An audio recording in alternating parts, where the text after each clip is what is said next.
Y ahora vamos a ver cuáles son las consecuencias sociales que tuvo la revolución industrial. La primera de las cuales es una diferencia muy clara. Hemos pasado de una sociedad estamental, la del antiguo régimen, a una sociedad de clases. Y esta sociedad de clases se reparte de acuerdo a la riqueza. Tenemos en la cúspide, tenemos a la alta burguesía, es decir, a toda esta gente del tercer estado, lo que antes era el tercer estado, que se han enriquecido, más la nobleza, que como la mayor parte ya eran ricos, se van a empezar a asimilar a esta alta burguesía y van a ocupar, por supuesto, la parte más alta de la pirámide social. Después tenemos una clase media, puede estar encabezada por profesiones liberales, como pueden ser pues, los abogados, los juristas, y por último, un grupo social en el que estén integrados los campesinos, los obreros, sirvientes en casas de la alta burguesía, es decir, todo el tipo de trabajadores que cobran los sueldos más bajos. ¿Cómo crece esta burguesía? ¿Por qué asciende como grupo social esta burguesía? Pues bueno, en principio se enriquece por sus actividades económicas y además empieza a formar parte de la élite cultural. Este enriquecimiento económico hace que se puedan permitir unos estudios y con estos estudios, que ya no son los estudios primarios a los que podía tener acceso más cantidad de población, ya son estudios medios, lo que llamamos ahora la secundaria, y estudios superiores, es decir, la universidad adquiere de esta manera también un poder político que hará que impongan su ideología que se va a basar sobre todo en la valoración del trabajo, es decir, ya no es en el apellido como ocurría en el antiguo régimen, la familia a la que pertenecías, sino el trabajo, los rendimientos que has conseguido gracias a tu trabajo, al éxito personal que has tenido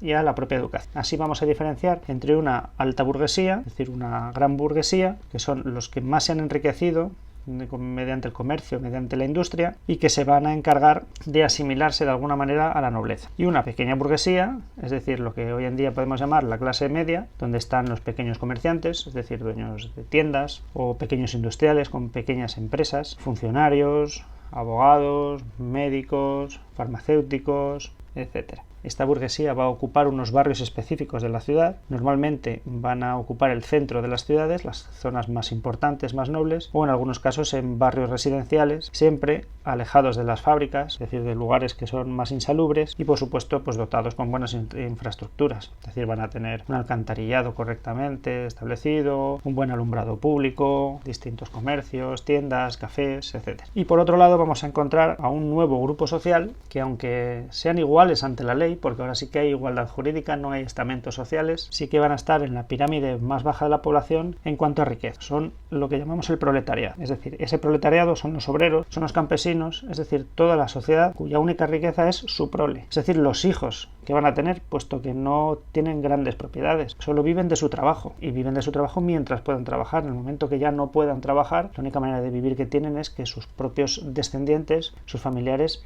les ayuden a vivir, les alimenten, es decir, su prole. Por eso les denominamos así, proletariado. ¿Quiénes están aquí? Pues aquí están fundamentalmente todos esos campesinos que se tienen que marchar de los campos porque hemos dicho que se mecaniza el campo, entonces sobra mano de obra. Estos campesinos se marchan a la ciudad, por supuesto no están cualificados profesionalmente, no saben hacer otra cosa que trabajar en el campo, pero es que ahora están en la ciudad y de manera que se convierten en obreros industriales. ¿Qué ocurre? Que tienen que hacer tareas que son sencillas, pero son tareas muy trabajosas, de manera que sus jornadas laborales serán larguísimas, es decir, oscilarán entre las 12 y 16 horas de trabajo diarias. Por supuesto, sus salarios serán muy bajos, puesto que no son cualificados. En muchos casos dependerá del rendimiento, es decir, cuanto más trabajen, pues podrán cobrar un poco más, cuanto menos. Y lo más terrible es que una gran parte de esta población, de estos obreros, van a ser mujeres y niños, porque tienen un menor coste, es decir, las mujeres y los niños van a cobrar un salario sensiblemente inferior al de los hombres, pero en muchos casos pueden desempeñar prácticamente el mismo trabajo. Por supuesto, no van a tener como hoy en día un derecho a paro, por ejemplo, en el momento que sean despedidos o que ya no puedan trabajar por un accidente, por ejemplo. Desde el primer momento que dejen de trabajar, dejan de cobrar, no hay ningún seguro de accidentes, de manera que si tienen un accidente no solamente pierden su trabajo, sino que además se quedan con las consecuencias de su accidente y sin poder vivir. Y los lugares donde van a vivir pues van a ser en los lugares, como os podéis imaginar, más insalubres, los más baratos, normalmente cerca de las fábricas en las que trabajan, donde levantan barracas, lo que hoy llamaríamos poblados chabolistas, y donde tienen que compartir, en el mejor de los casos, en el caso que puedan adquirir o puedan permitirse vivir en una vivienda, que normalmente no es suya, de su propiedad, es alquilada, tienen que vivir pues, a veces hasta familias enteras, y sabéis que en esta época las familias eran bastante numerosas, en una misma habitación. Es decir, que sí tenemos una igualdad ante la ley. Esto es lo que se ha avanzado con respecto al antiguo régimen.